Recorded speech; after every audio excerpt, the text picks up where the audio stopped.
Hello, hello, hello. This is Dr. Jason Hayes, Democratic candidate for Lieutenant Governor here in the great state of Georgia. I am your host for the podcast Beyond the Race.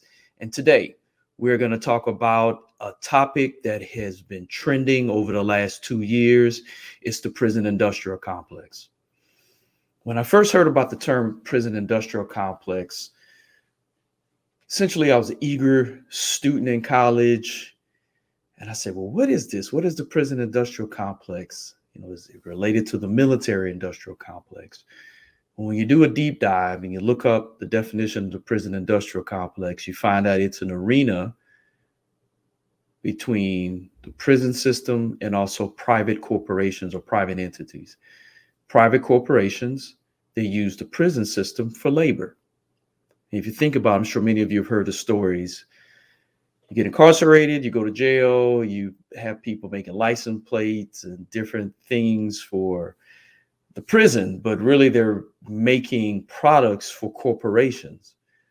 So I'm sure many of you have heard in the news about for-profit prisons, prisons that have an occupancy rate, have agreements with state and also federal authorities in which to have people in the prisons.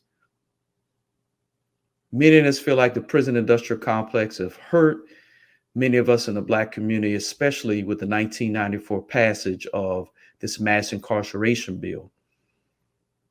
I'd be remiss if I don't mention that current President Biden was one of the authors of this particular bill. And many of us haven't forgotten about that. When we talk about prison, we have to look at the origins of prison and where it comes from. And essentially, it starts with slavery. When we talk about slavery, slavery has been going on for hundreds and hundreds of years. But because of America, we had our Revolutionary War and independence in 1776. We essentially started our country. And this country was started on the backs of slaves.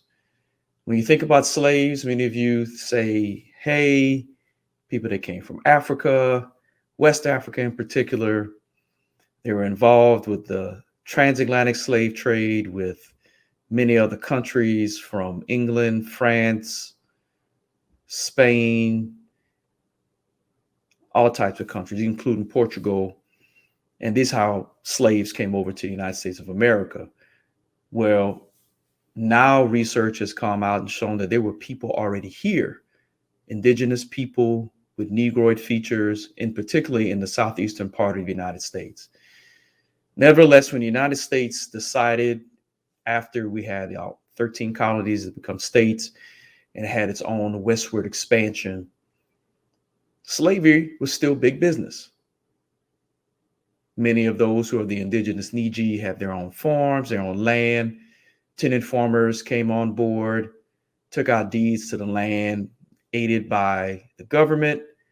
They were to take control of the land. And those who were tenant farmers, white tenant farmers, essentially became the landowners or slave masters is what you want to call them. And the individuals who are on the land, you can call them slaves, indentured servants, or sharecroppers. Now, I'm not disputing that there were African slaves, because many of the African slaves who did come, not in the high number that you may think, but in the lower numbers, they were mixed into general population with the indigenous Niji.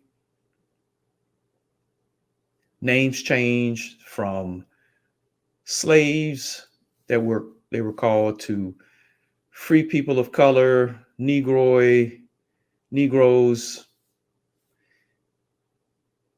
Black, now to African American. Now, I just gave you those terms, but focus back on slavery. I mentioned in the previous broadcast, when we talked about critical race theory, you have to look at the system. So when we look at the system of slavery, it was on the backs of those who were farmers. Cash crops, tobacco, rice, cotton, sugarcane. Big business. So those who were on the plantation, they essentially cultivated these crops, and then those who owned the land essentially were involved with trade. Well, when slavery ended with the Emancipation Proclamation, 1863, then we also talk about Juneteenth, 1865. It was a new day, new age.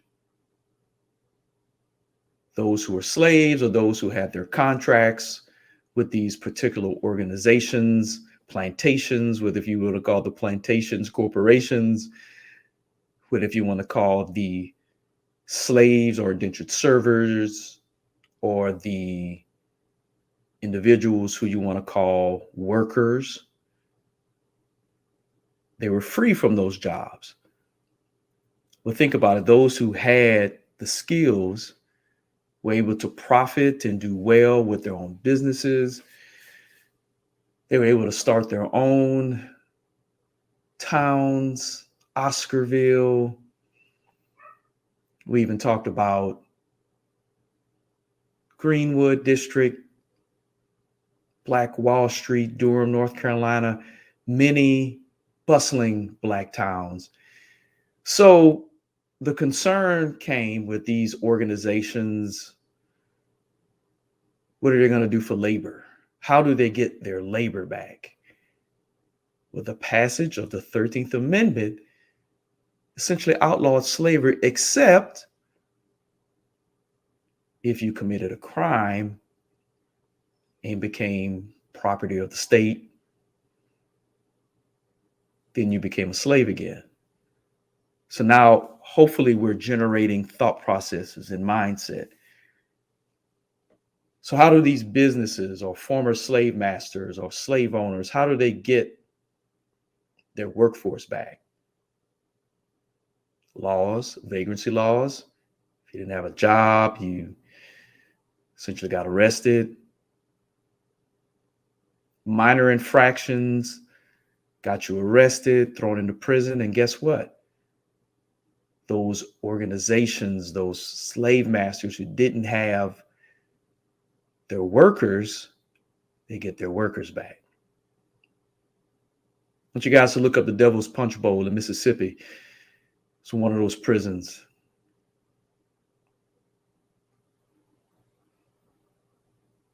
Now let's think about police. Where did the origins of police come from? Look up slave patrol. That's right. When you Google it and look it up, you're going to see a star that said slave patrol, slave patrollers. This is where policing comes from. So if you were a slave, this was before Emancipation Proclamation and also Juneteenth, 1865, you tried to escape, leave your employment contract, leave your responsibilities, quote unquote, from this land, this plantation, whether slave masters or government agents, corporations. See, I'm trying to make the connection for everyone. They sent out the police, slave patrol, to bring you back to your job or back to your plantation so you can finish out your infinite contract. Slave.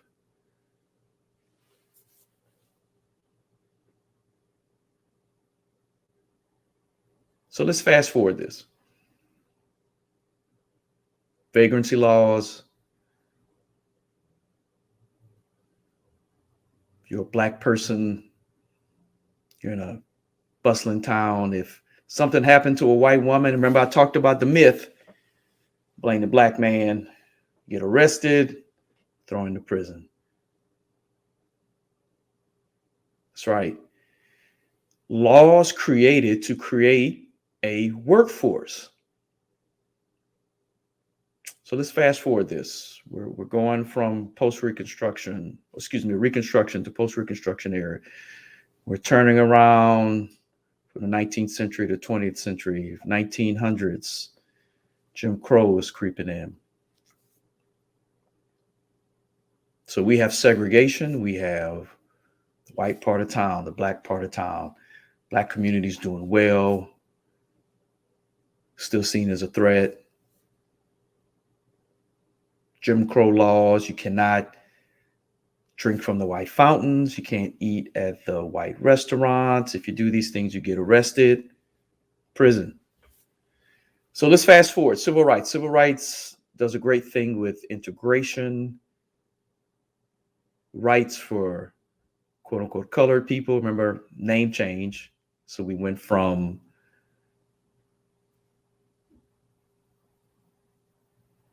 Indian, Negro, African slaves to Negro, colored, back to Negro, to Black, to African American. So essentially, with civil rights, we're granting rights, human rights. 1964 Civil Rights Act. And we have 1965 with the Voting Rights Act. Huge, huge laws that helped with integration. So once integration occurred, then something happened. Black community, those who were very successful ended up integrating into the suburbs or integrating into other communities. Also, the Black community under attack by environmental racism, including interstate systems going through, destroying our communities. Then there's drugs, heroin, crack cocaine, heroin in the 70s, crack cocaine in the 80s. And there is research, thoughts that the government had a lot to do with the importation, implementation of bringing drugs into minority communities, in particular Black communities. So what happens? You have the drug trade and things going on, drug dealing, no job opportunities, young men, young women misguided. So if there are no job opportunities, people have to do what they have to do to survive.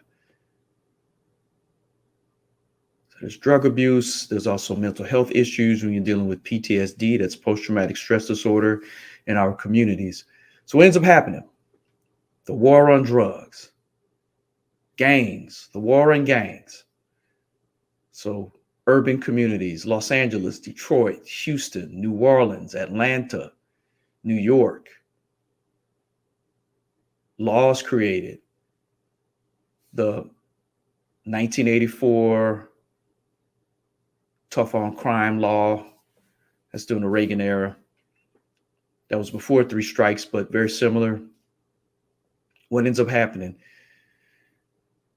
You get a workforce into prisons, and then also look at the 1994 three strikes law. President Biden did have a hand in that.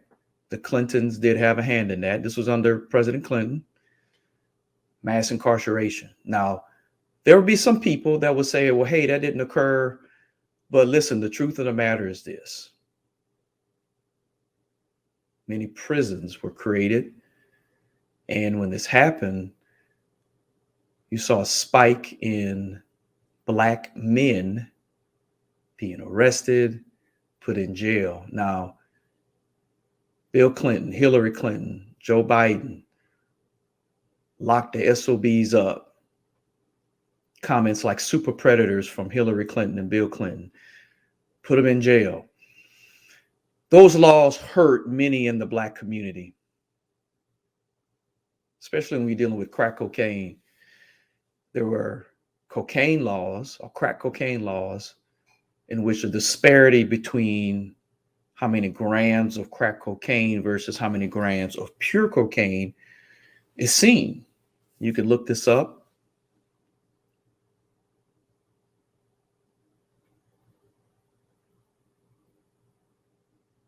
Five grams of cocaine equals to 500 grams of, 5 grams of crack cocaine equals to 500 grams of pure cocaine. So look at the disparities.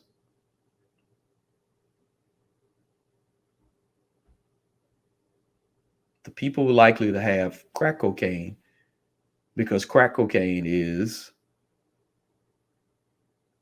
not the pure form. People likely to have crack cocaine, minorities, Black, Latino, um, disenfranchised communities. Pure cocaine, upper society. So you have Black men, Black women, Latinos, poor whites in prison. Fast forward that, same with marijuana laws. Certain amount of grams of marijuana, even as just in your possession, gets you arrested. Georgia actually has one of the toughest marijuana laws in the country.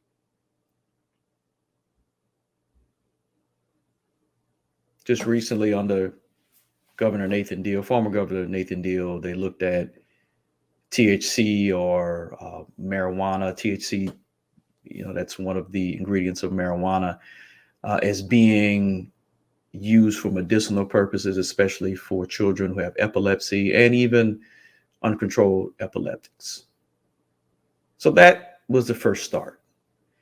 But the issue is the laws being used to create a labor force in the prison system. That's the issue.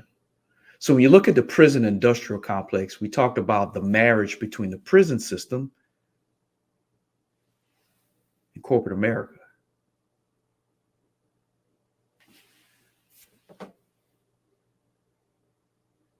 That's the problem. Then you hear the stories and even the research, hearing about the conditions inside the prison. Rape, extortion, drugs, gangs.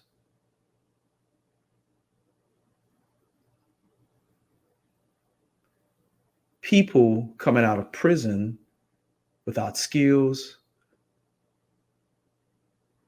psychologically harmed. And then when they come out, how can we reintegrate offenders back into society? You're a felon, can't get a job, you can't vote. So it's hard for them. Now, some of you right now saying, well, Dr. Hayes, you are making excuses for people who have done horrible crimes. No, I'm not making excuses. If you're someone that murders, especially premeditated, but someone who murders, you should be in prison. If you rape, you should be in prison. If you harm children, you should be in prison. Child sex trafficking, you should be in prison. I'm not making excuses for anybody, but we're talking about nonviolent offenders who, in many cases, unfairly get felon attached to their name. And then you're looking at the 3 strikes law. Hurt a lot of communities. Mental illness, get locked up instead of getting the help you need. Substance abuse, locked up instead of getting the help you need. That's right. People who are addicted to crack, arrested, thrown in jail. Heroin, arrested, thrown in jail.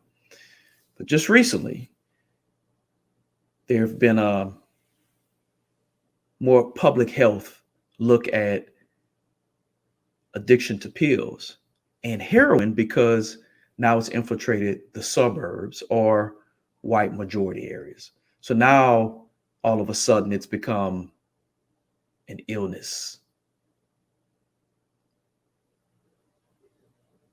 Now we're starting to look at the pharmaceutical industry for people being addicted to pain pills and heroin. This rabbit hole goes deeper. Many of us in the Black community, especially those who have been hurt during the Reagan era, with crack cocaine, again, being brought into the Black communities, implemented, guns being brought in to Black communities.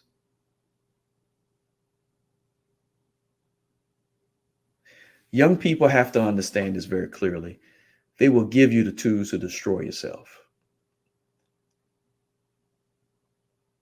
This is not an attack on those who create rap music. I listen to rap music, I listen to hip hop, but there's some of that music is destructive. And yes, it is art. And yes, some of this music, you should be an adult, it should be R rated. But when you have music that says to use drugs, when you have music that says to harm women, in particular Black women, this is when we have to let those who are making the music understand that you are being used. You are being used as a minstrel by corporate America because now they're brainwashing you. And you're brainwashing young people in communities that already are drug infested. There are a lot of mental health issues. And then what ends up happening, you become a target. You become a target for slave patrol, a target for the prison industrial complex. We have to do a better job as parents. We have to do a better job in our communities. We have to do a better job as political leaders.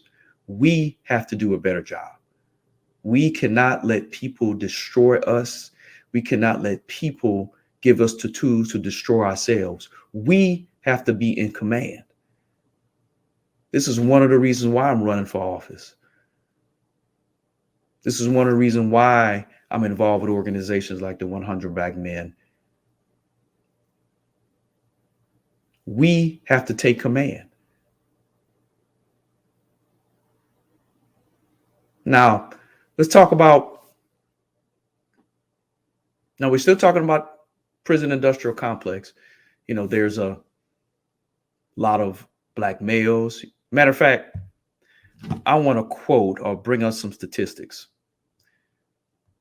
And I want to bring up some statistics about prison, Georgia in particularly.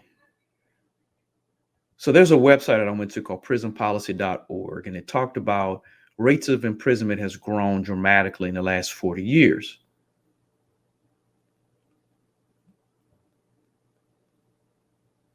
Even talks about how Georgia has one of the highest incarceration rates in the United States, and it rivals many countries like the United Kingdom and Portugal. Prisonpolicy.org also states that people of color are overrepresented in prisons and jail.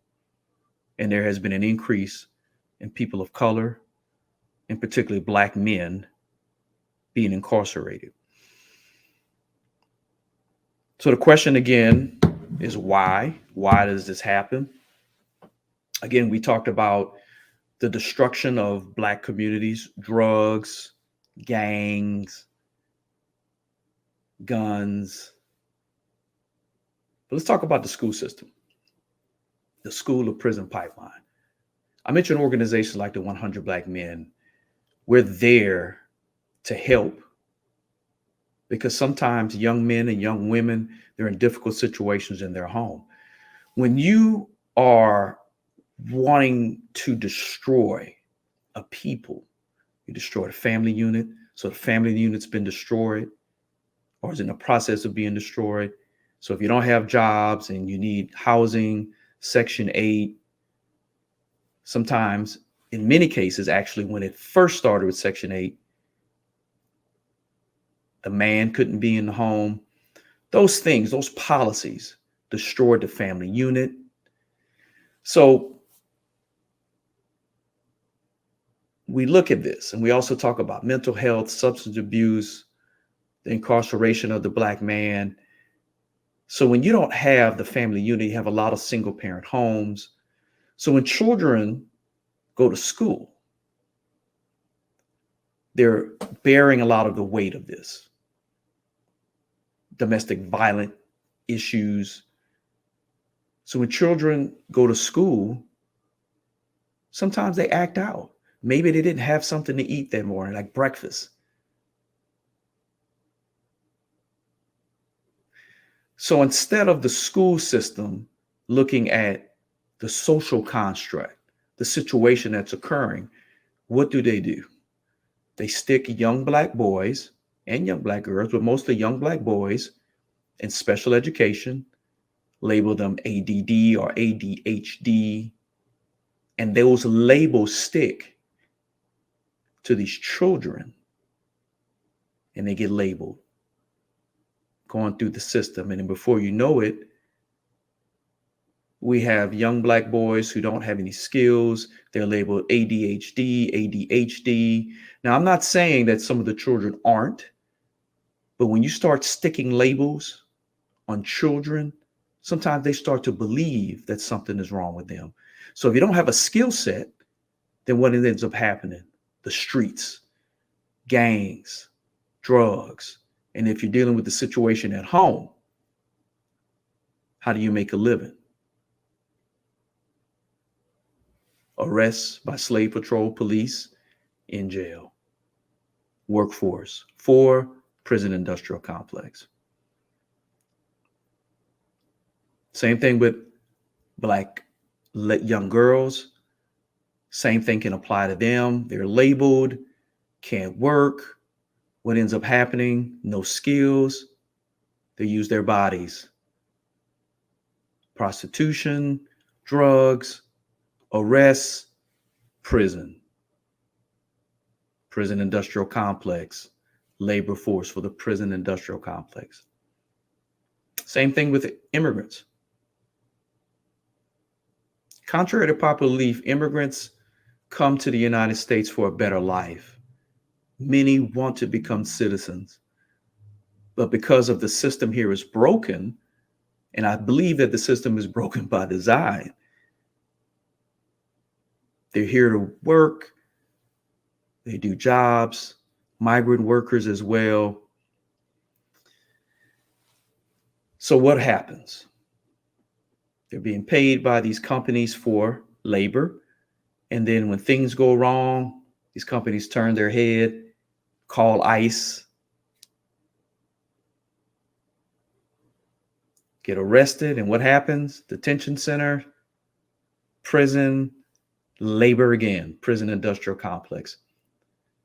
So we have to start looking at social construct, society, why things happen, as opposed to thinking that Black people are degenerates, immigrants are degenerate. And when we say immigrants, the thoughts are on third world country people like those from Central America, Mexico, Haiti. That's right. But when there are white immigrants, that doesn't apply to them. See, before I actually did this lecture, I actually did some research and I listened to a revolutionary. Her name is Angela Davis. Here's someone that was involved in the 60s in civil rights. Here's someone that was educated, had a PhD, taught at UCLA, got fired by Board of Regents because of Ronald Reagan, Governor Ronald Reagan at the time of California, fired her from her post as an instructor. She taught sociology. She got fired, put in jail. They tried to destroy her, but she got out and she teaches. She talked about the prison industrial complex way back in the 60s and how the prison industrial complex was used for labor. Black boys, Black men, Black girls, Black women, Latino men, Latino women, immigrants from Central America, Mexico, Latinos. I talked about those from Haiti, Haitians as well. She talked about how prisons, when you go into the prison system, labor is used, but the conditions are bad, that you come out worse, if you do come out, than before. Here's someone that openly talks about prison reform, and we need to have it.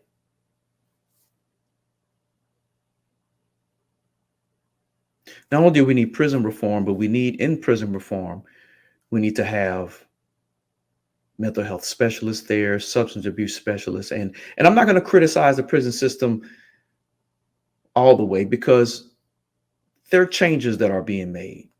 They do bring in doctors and nurses there, but we got to do a better job. We also have to do a better job of educating people, rehabilitating people, so when they do come out, they're better. They're better citizens. Don't you know it costs more to build a prison than there is to build a school? This is why critical race theory is important. We have to talk about the system that's racist, the system of the school to prison pipeline that's putting in Black boys, Black girls, Latino boys, and labeling them. We got to look at the system. We have to look at social constructs. We have to look at society. We have to make society better. We have to dismantle and make sure there are no crack cocaine laws, dismantle the marijuana laws. Even right now, people with these frivolous marijuana convictions need to be released. That needs to be expunged, especially now that marijuana is becoming profitable. Pharmaceutical companies now can start to benefit private industry, which is white male dominated. Listen, I'm a Black man, but what I don't like about marijuana is that it's been used through media, and now it's a stereotype that this is what Black people do. I'm not for it. I'm not with it. And if it was up to me, would we legalize marijuana? Sure, legalize it.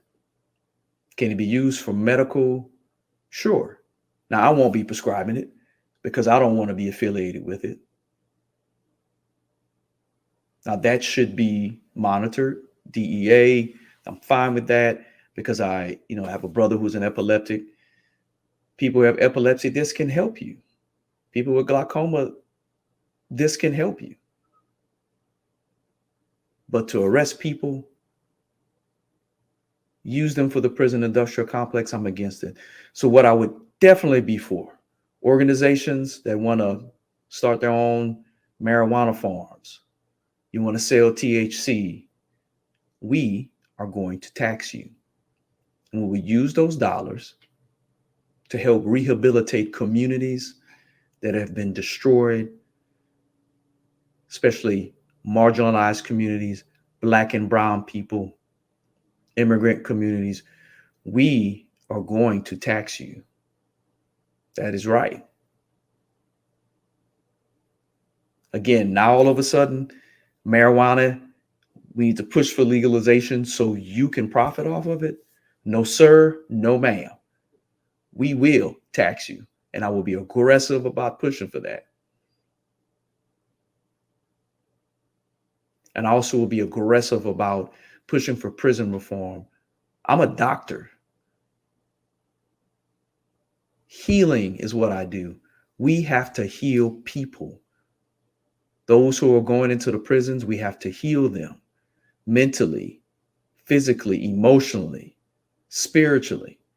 We have to heal our communities mentally, physically, emotionally, spiritually. We have to destroy the system, again, back to critical race theory, acknowledge that there's racism in the system and destroy it. Prison industrial complex needs to be destroyed. We do not need private prisons. Now, let's backtrack. I want to talk about George Floyd, Sandra Bland, Eric Garner,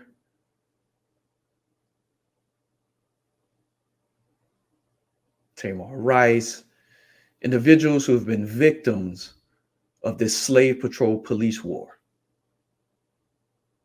2020, COVID-19,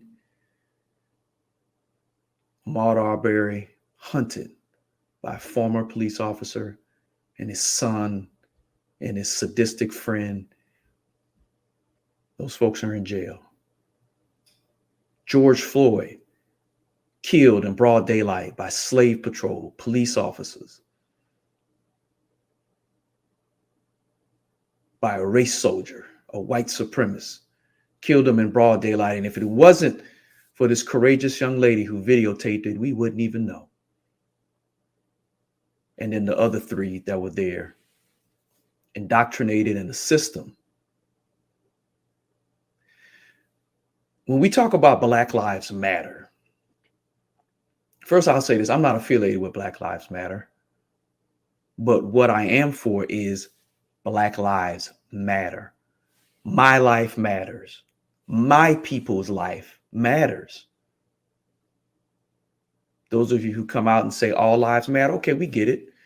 But when a fire breaks out at a house and the fire department comes, you're going to point the fire department to all houses or to the house that's burning? You're going to point them to the house that's burning. So I just want to clear it up. I want people to understand that. Blue lives do matter. But guess what? When blue lives go home, blue lives take off their clothes. I can't take off mine. That's the difference. But since we set the stage with prison industrial complex, we also set the stage with slave patrol and police. The problems with policing is this. It's rooted in slavery, white supremacy, and it's just been passed down.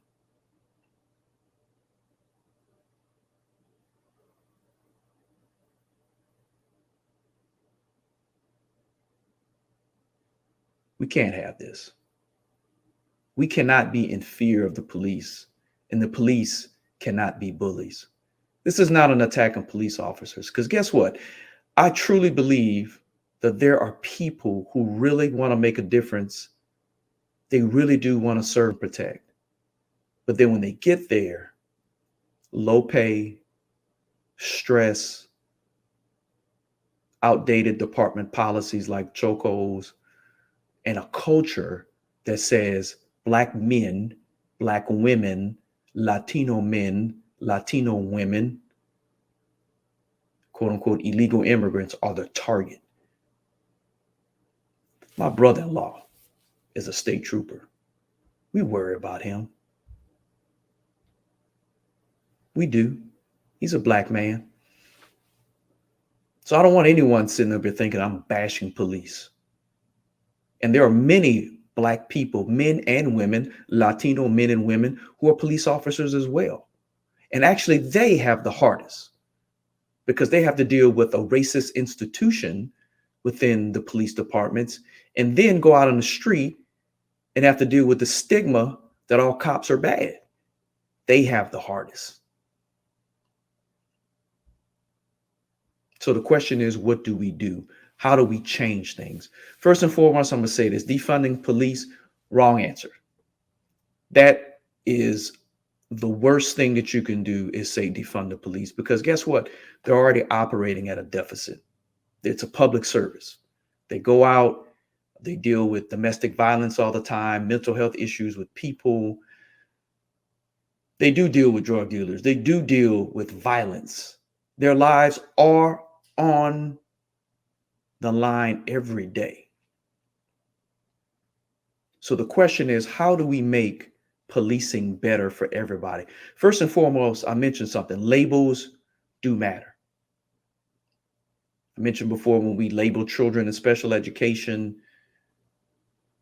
ADHD, when you're allowing some teachers to make that diagnosis when ADHD is supposed to be diagnosed by neuropsych testing, pediatric neuropsych testing by the appropriate pediatric subspecialists, neurologists, pediatric psychiatrists. When you're allowing those labels to happen, it affects you. So labels on police, defunding the police, that's bad. So let's not do that. But what I would propose is changing police policy, changing the name of police. Why not call them peace officers? Because they're here to bring peace. When we start thinking of it that way, peace officers, man, those of us who are spiritual, religious, we're like, okay, peace. They're bringing peace. We have to improve peace officers' pay. We have to make their training better. You know what? I actually do want them to have degrees. Let's look at it as to become a police officer, you should have at least a 2-year associate's degree from a community college, which actually I do want community college to be free. We'll talk about that at a later episode, but think about it. Criminal justice. You can get a 2 years associate criminal justice degree where you're learning about cultural competency, you're learning about mental health, you're learning about sociology, you're learning about critical race theory, you're learning about emotional intelligence. So you come out, you go to the police academy, you do your 6 months, and then when you come out after 6 months, and actually, to be honest with you, I really like for police academy to be a year. So let's say police academy for 1 year, you get good training, education, and then when you come out, you have a 1-year residency where you're under the supervision of police officers, or excuse me, peace officers who are trained. They can watch you.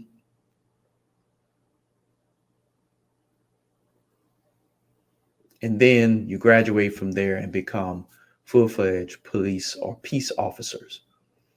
I want peace officers to have good health care, seeing their primary care doctors at least once a year.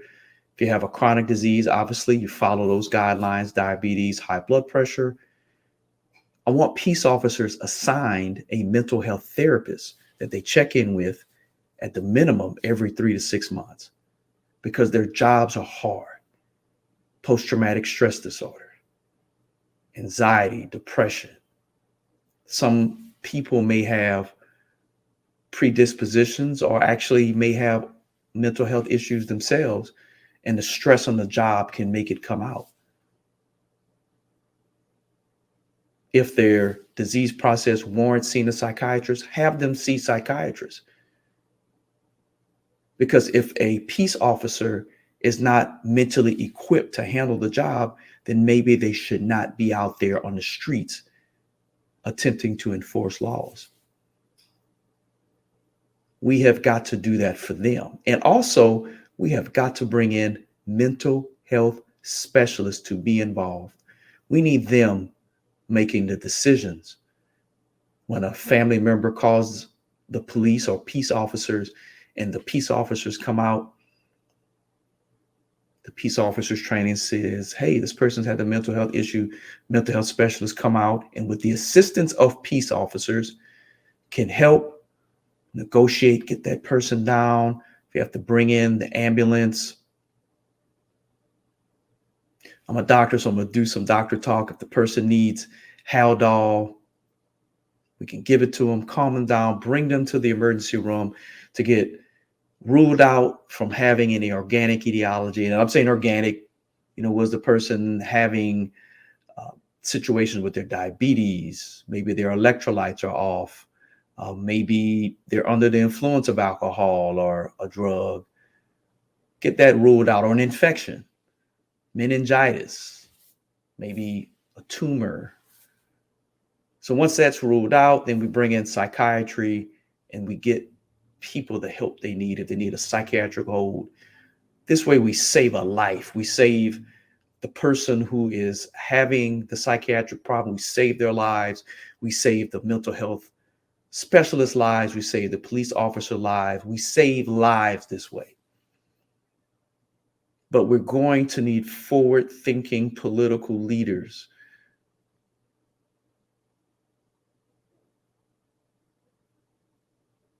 Policing or being peace officers has to be better. We also have to look at another thing, the culture within the system. Good cops have to police the bad cops.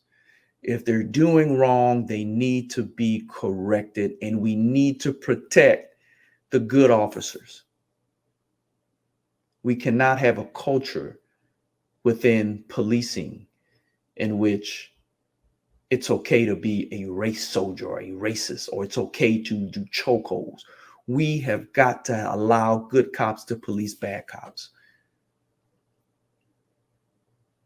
And I will go ahead and say this because right now people are thinking I'm bashing police officers. I'm not bashing them.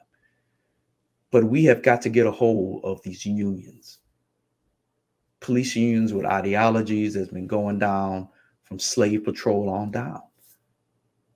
As your next lieutenant governor, I want to be the one to speak to police unions.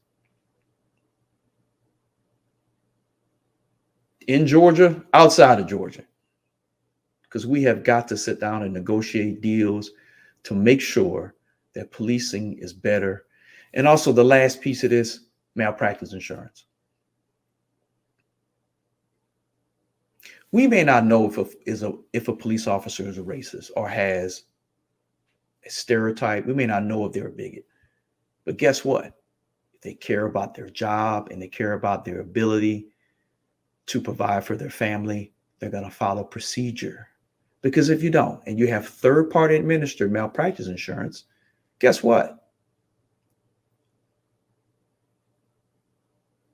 File a report, file a claim, might not get arrested, but if you have enough claims generated against you, you become uninsurable, can't work. The last issue is qualified immunity. The truth of the matter is you should be responsible for your actions. You should be.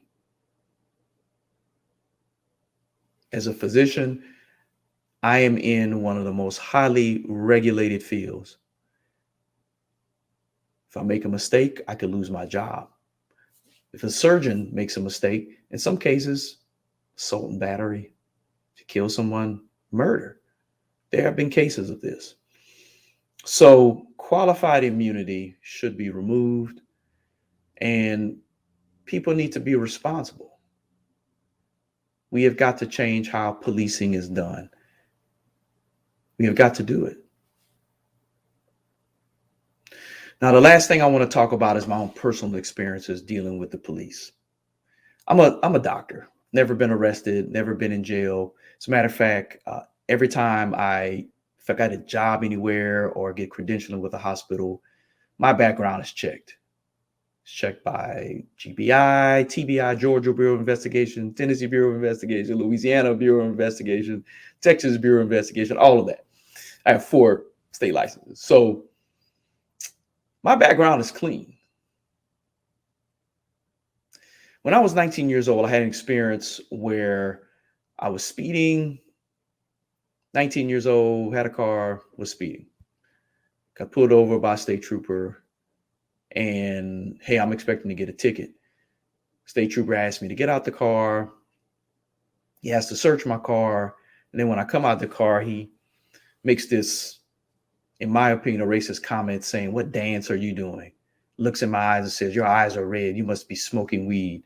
Now I'm a frightened 19-year-old college student in New Orleans at Xavier University. I don't know anything about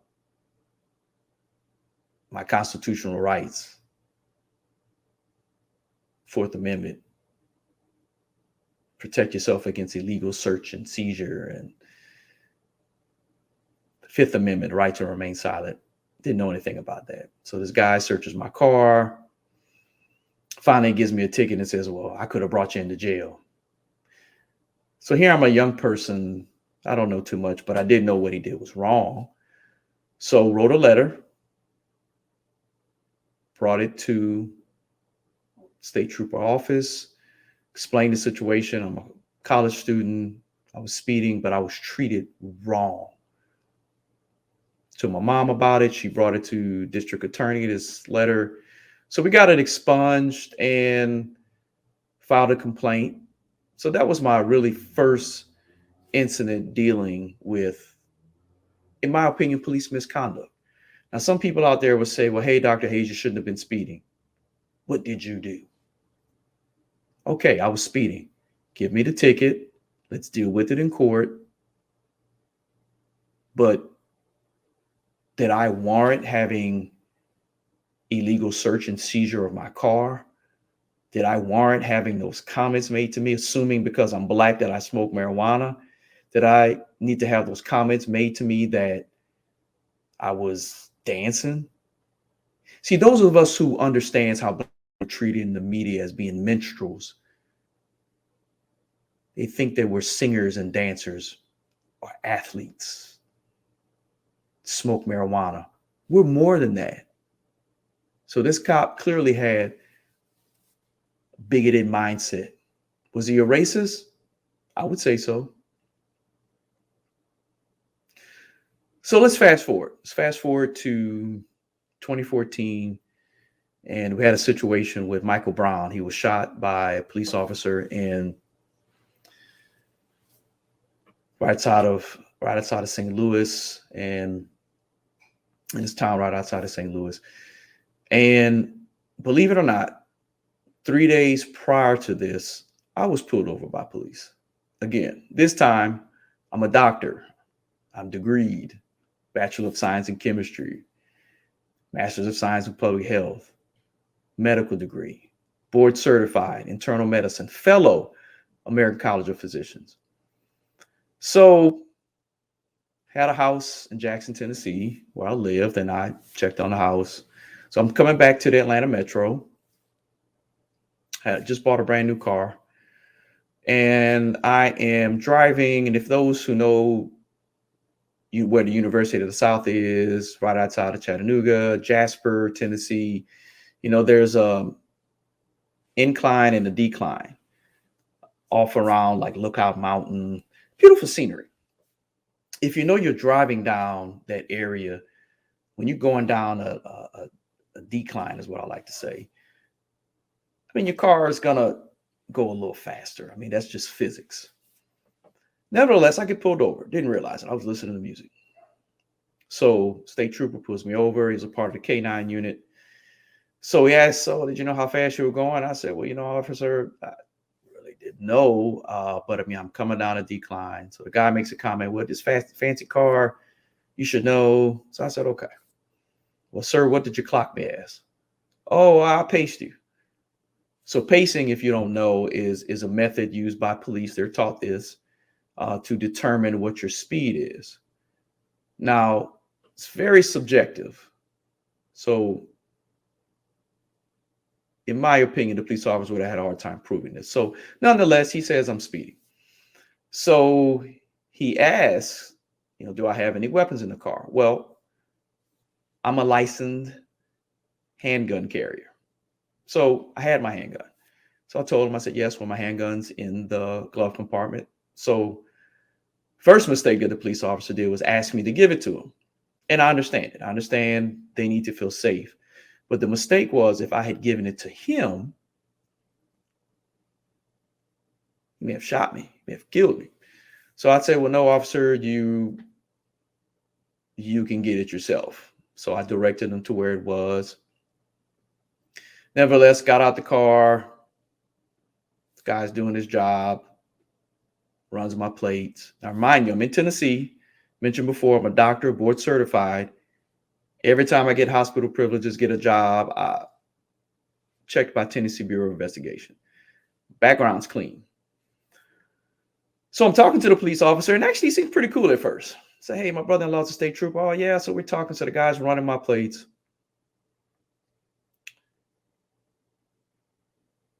Then I realize he keeps asking me if I have drugs in the car. I'm like, well, no. I mean, I'm a doctor. I take medications, but I don't have any illegal drugs.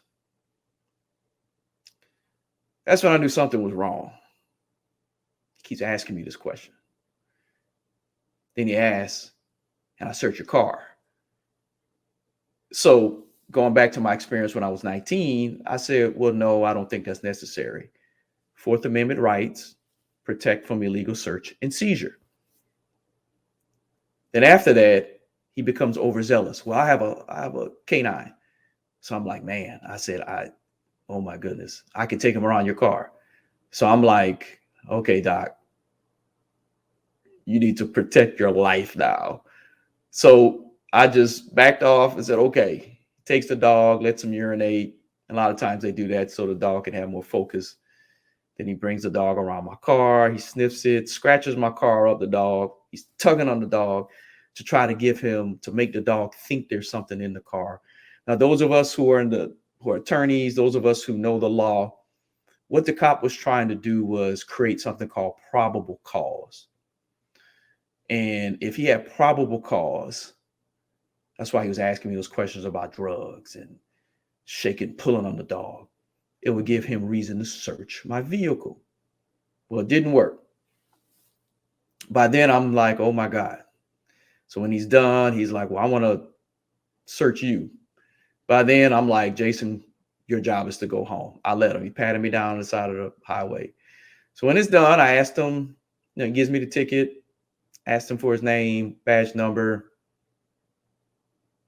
goes on his way. I go on my way. But after the encounter, this time around, I felt down. I felt like something was wrong. I couldn't explain it, but my spirit knew something was wrong about what had happened. When I was 19, I was young, naive, didn't know any better. But this time I knew something was wrong. So I got home. My ex-wife, who was my fiance at the time, she knew something was wrong with me. I wasn't myself. And for me, how I deal with stress is my defense mechanism is intellectualization. So did my research, figured out that the stop that I had was a pretextual stop.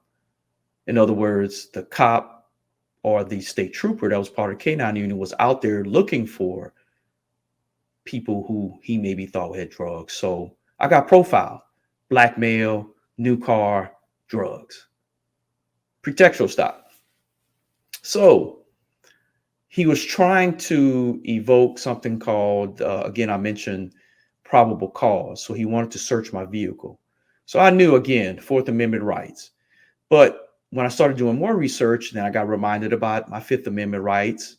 That is the right to remain silent and also to ask for your lawyer. The second thing, what I learned about is a Terry stop. If you're pulled over for a minor traffic offense, shouldn't take no more than 10 minutes. Now, this was from a case back in the 80s. It was in Ohio in a town where the police officer, he ended up illegally searching a gentleman's car, found drugs. They went to court. Was actually thrown out because it was a pretextual stop. The timing went beyond excessive for what a traffic stop was. So I learned, get pulled over. Obviously, you want to be calm, cool, collective. Now we're recommended to record or, just have your phone on, but look at the time. If that stop goes beyond 10 to 15 minutes, you're probably involved with a pretextual stop. And not only should you not allow yourself to be self-incriminalized, you should invoke the Fifth Amendment.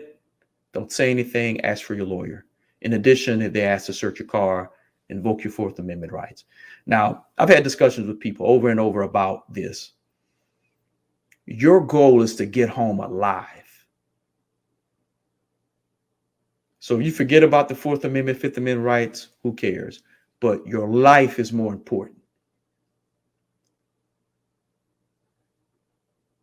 So back to my situation, I survived an encounter. So, but I did learn that I was illegally detained on the side of the road. I was there for well over an hour. So I'm like, you know what? I'm going to get a lawyer, try to get a lawyer in Chattanooga. Couldn't get one. No one wanted the case. So I talked to a friend of mine, actually, who was an attorney I had in another county, who was a judge at the time. It's out of his jurisdiction, but he said, well, police officers have immunity when I explained to him the situation. So that was my first experience with qualified immunity. So he said, but probably the best you can do is report it. So I reported it to the state trooper headquarters in Tennessee. They conducted an investigation. I initially The person who did the investigation was like, "Oh no, the guy was looking for drugs. It was a pretextual stop." He actually said that, very bold. Remember the guy too. So on the advice from my lawyer from another county, he said, "Hey, make sure that you get a copy of the tape," and I did. Once I got a copy of the tape mailed to me, I talked again to the investigator, and he was like, "Oh no, there was nothing wrong being done." Now, clearly, these were police officers protecting themselves, protecting their own. Finally, I did get a attorney who looked at the case, and immediately he said, "Hey, I deal with these cases all the time. He pulled you over because you were black and driving a new car." But after talking to the attorney, he leveled with me and basically was saying that, "Hey, this case is probably not going to go anywhere." So at this particular point, I said, "You know what? I'm going to go to court." This was in Jasper, Tennessee. So when the court date came, waiting for the police officer, I was going to dispute the situation. Police officer never shows up. So I filed a motion with the judge to have the case dismissed. Well, the judge, white man, and I'm sorry, I'm bringing up race, but not sorry, because race does play a role. He basically said, "Well, we'll just have a continuance. We'll have another court date where the officer can be here." Right there, the system, again, protecting the police officer, the system protecting its own. So I said at this particular point, here I am in Jasper, Tennessee. The people that are here don't look like me, even though I'm here during the day. I had to take off from work. I said, "You know what, Doc? Pay the fine. Do whatever course you need to do, driver's course, get your points reduced, get this off your license, and don't come back." So I lost that battle. But the war against police reform, the war against the prison industrial complex, the war that's against black men, black boys, black women, black girls, Latino men, Latino boys, Latino women, Latino girls, against immigrants, the war against marginalized people is still on. And also the war against bad cops. Because guess what? There are good cops out there who want to do the right thing. We have got to wage war against the system. And we talked about this again in critical race theory. This is why critical race theory is important. It's important to reforming the prison industrial complex and all of these issues that we're having. We need political leaders who are unafraid to talk about this, who are unafraid to speak up. I recognize that I am a black man. I recognize that running for office is something. I recognize that communities of color are under attack. We have got to change this. We've got to do better in our communities. We've got to shun away things that are going to hurt us. We've got to shun drugs. We've got to shun the alcohol. We've got to shun things like certain types of music that are brainwashing young people.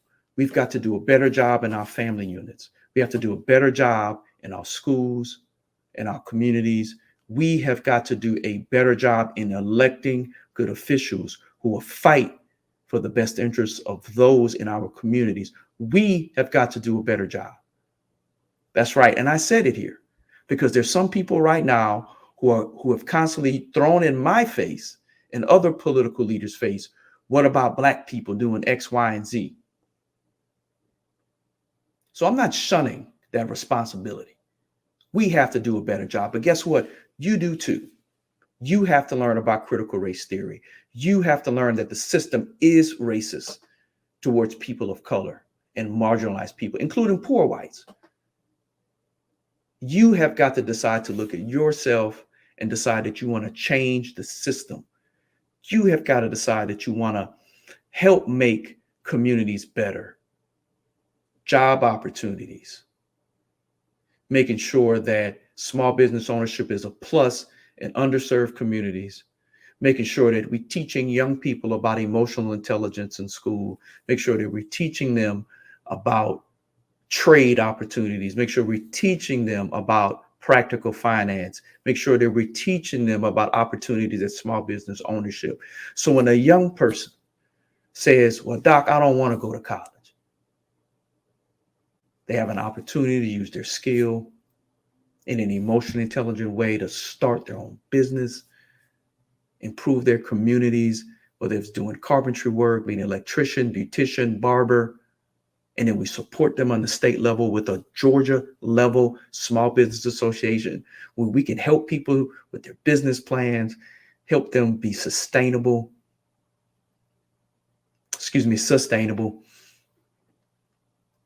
make communities strong. When we improve communities economically, emotionally, spiritually, physically, infrastructure becomes better, healthcare is better, a decrease in crime. And in those who are addicted to drugs, we help them. We don't encourage them, we help them. We help them with substance abuse recovery centers, mental health centers to help people. We destigmatize mental health. We make mental health a part of chronic diseases the same way we do with blood pressure and diabetes. We've got to change culture, and we need political leaders who want to change culture. We've got to destroy the school to prison pipeline. We've got to destroy the prison industrial complex. We must make communities whole. We must acknowledge slavery, acknowledge racism, acknowledge slave patrol, acknowledge police brutality, acknowledge that police misconduct in the prison industrial complex, acknowledge that their jobs are hard, acknowledge that there are race soldiers in the prison industrial complex and also within the police departments, and we must have them removed immediately. We must acknowledge this. But also those in community, we have got to do a better job of curbing violence and also do a better job of curbing misconduct in our communities as well. The no snitching policy, we got to get rid of that too as well. We have got to do a better job. So the onus is on everybody, including me.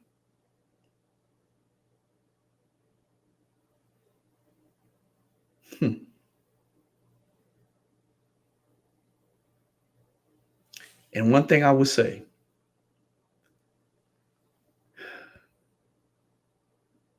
forgiveness is one thing. What happened to me? Do I forgive those people? Sure. But that forgiveness is not for them. That forgiveness is for me. And let me say this very clearly. Doesn't mean we forget. Make no mistake about it. There's a fight out there.